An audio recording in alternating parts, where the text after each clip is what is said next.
But this is the gift shop. So this is where you would just welcome customers and get them to log in and give us, their information. And then from there, they would go through the tour with a docent and come back through here and hopefully purchase a hat, something, take home with them. Okay, so if you start here, this is obviously the front door. And this hallway, I'm not going to give you an in-depth. This is just going to be kind of an overview of the museum. But this is all local aviation history. And this is the different affiliations like we talked about on the screen.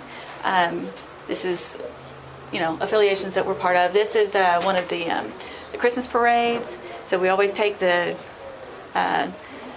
Kiowa, over to put it on a flatbed and put it in parade. So we do that for the Christmas parade. We are in the Medal of Honor parade in Gainesville. Any parade that we can get into, we'll take it out there. This is our suggestions board. People can obviously comment. So this here is, again, mostly aviation history, local aviation history. This is all about Amon Carter. And a lot of people really didn't realize how very involved he was in the aviation part of our history, but he was. So we like to do a little collage for him. And this here is Bessie Coleman. So we like to honor her. She was the first African-American pilot. Nobody would teach her how to fly here in the States, so she had to go over to Paris to learn how to fly. And she was killed in a plane wreck. And it was interesting that we had a film crew come out here. They were filming a little a trailer for their movie, and they wanted to use our facilities, so they did. But they came over here, and this guy was standing right here, and everybody was looking, and we looked at him and looked at her, and they looked identical. And he ended up finding out that his great-grandmother was Bessie. So that was kind of interesting. It's kind of fun. So all of this is local aviation history again. This is the Mexican unit that actually, we have it right here in English and right here in Spanish. But they were here local, so we like to honor them as well. And all of this right here is a timeline you can follow from the beginning of the museum all the way down.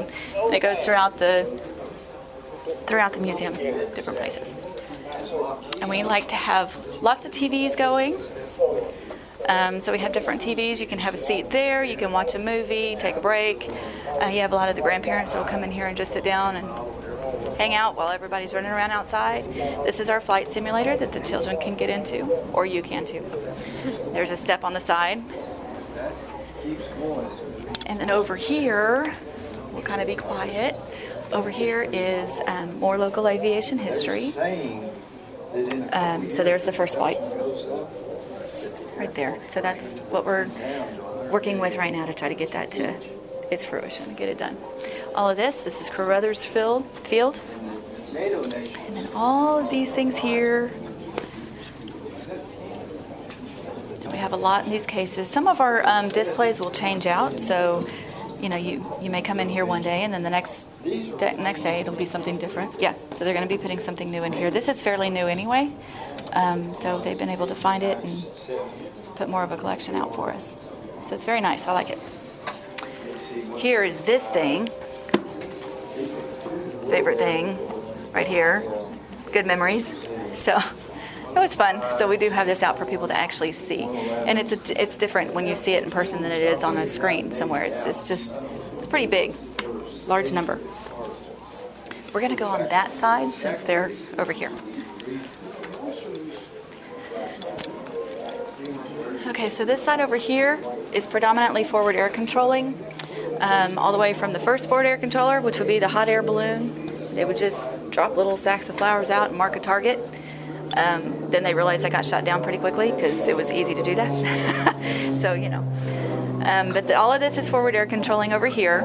A lot of these things are actually, they belong to the bag. They belong to the people who volunteer here, actually. So a lot of these things are actually personal items. So, well, this is fairly new also. This is two World War I suits, outfits, uniforms, sorry. And then this is one for the Air Force. This was actually my dad. So that's him. And that's my daddy right there. Medal of Honor. And then all of this right here is forward air controlling. So you'll see the different patches that they would have had and things that they would have done. So we have a lot in here for people to look at. Again, we have another seating area with another television that they can just kind of take it in. Over on the other side, they're still there, but that's the B-36 Peacemaker Museum. There's a lot of artifacts over there. We also honor Carswell. So Carswell was a Medal of Honor recipient, and that's who Carswell is named after. So we like to honor him as well. So I hate to go over there and bother them, but you'll see the triangle shape. That's called the Flying Dorito. We actually have the mock-up of that, and it's here on our lot. So we have that. We're going to be putting it together as well. So that's something else that a volunteer group could help do. So, and then there's Ted right there giving a tour to one of our visitors. Okay, y'all want to head outside since they're all on that side? Okay, watch your step.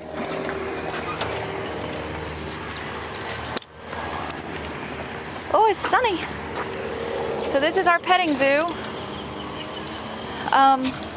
As you can see, each of the planes are going to have a placard in front of it. So you can always, if you decide that you want to be a tour guide or something, it's fairly easy because everything is written on the wall. You can just kind of read it. And a lot of times you have guys that come through that just want to look anyway. They just want somebody to kind of bounce ideas off of. But when you come out here to the petting zoo, it's written. Oh, so this is our A4 Skyhawk. So I don't know what that is any more than the next person, but I read it and it looks good. So all of them will have that, and it'll tell you a little bit about the plane. It'll tell you the name of the plane. It gives you the bureau number. It tells you any awards that it may have received, when it was last in service, and then what the speed and range would be. So it kind of gives you a little bit of information.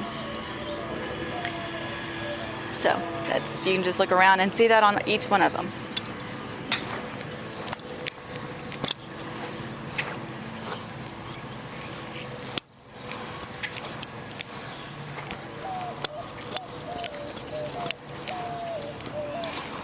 And if you decide to be a docent, I would highly recommend that you spend a lot of time shadowing other docents so that you can kind of hear what they say, because you learn so much more. Even if it's a different docent each time, you'll learn something different. So we have all these planes here. Did y'all see Top Gun? Okay, so do you remember the black MiG that was chasing them? That's this. The very exact plane. Same tail number, same everything. It's just a different paint scheme. So that's called our Celebrity. So that's what we have that little plane for. And this one was a trainer.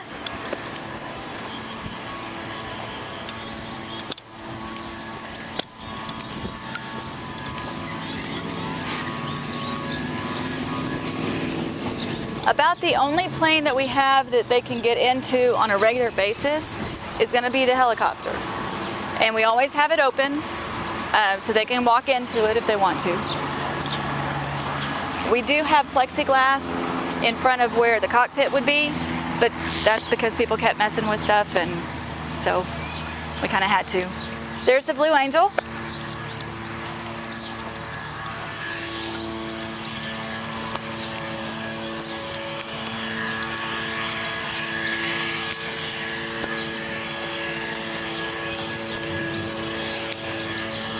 Did you guys ever see the horror movie Christine, Steven Spielberg, where the car would come to life? And y'all didn't see that? Okay. Well, there's a horror movie. It's by Stephen King named Christine, and it's about a car that comes to life at night and kills whoever offended his owner, right? Her owner.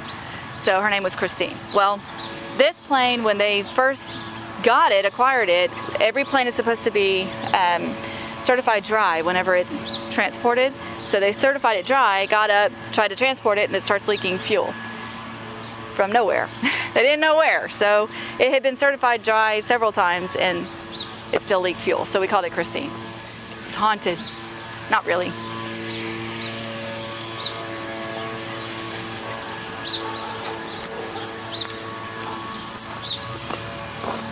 And out here in the yard is where we'll have a lot of our events. So we have Founders Day picnics, or we'll have Hops and Props, which we'll talk about in a second. Reunions, birthday parties. We have people that bring bounce houses out here and have a birthday party.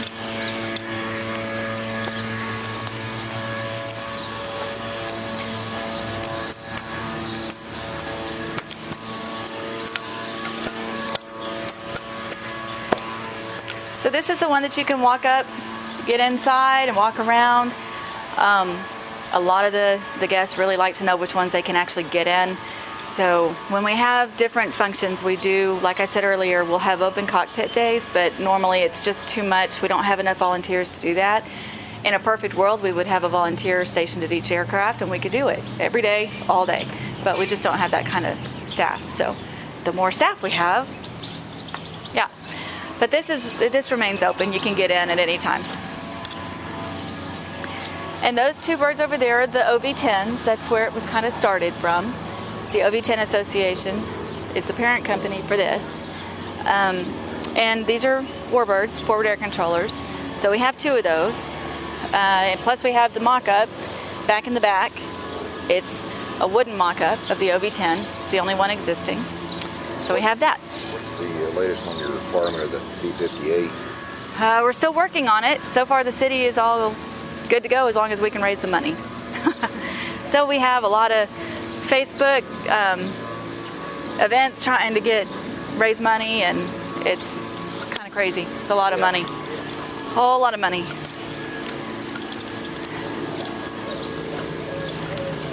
And then over here we ask that if any visitor wants to come out here that they actually have to have a docent with them if they want to come back here. We try to limit it a little bit because it can be kind of dangerous.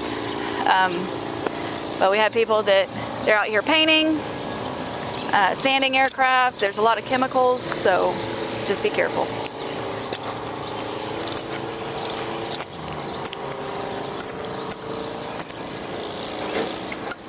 Back there you'll see a guy with a yellow shirt. I don't know why he's standing there.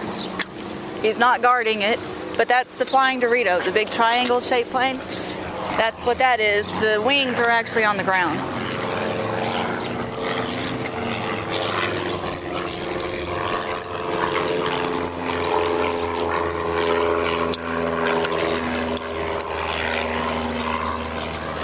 And out here, this is called the glowworm.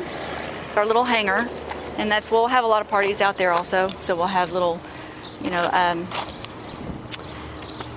volunteer parties where you'll come out and you'll get awards or whatever. So we'll do dinners out there sometimes, and then we'll hold the food's going to set up out there for Hops and Props. And the platform. The platform, right? We'll have a band playing for Hops and Props and food vendors and stuff. So they'll be set out here as well. And when Hops and Props comes around, or any big event, we definitely clean up this area and get anything that's like not safe for people to walk around. We get that out of the way. So, and then we're going to walk back this way and back inside.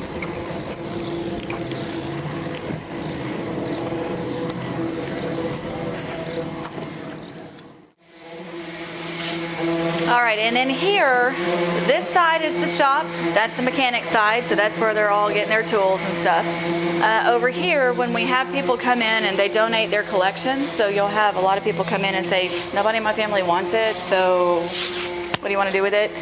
We take it and we'll go through and we'll catalog it all. So you'll see all these collections.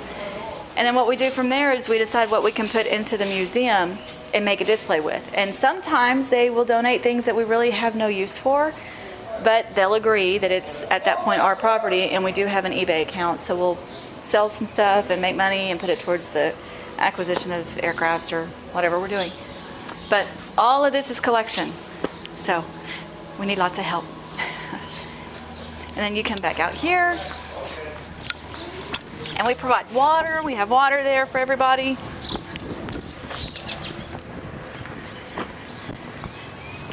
And voila, that's it. This is us. And we're awesome, and you want to be here. So we can go back inside, and then if y'all have any questions, we can do that and start getting a little more one-on-one with what y'all want to do.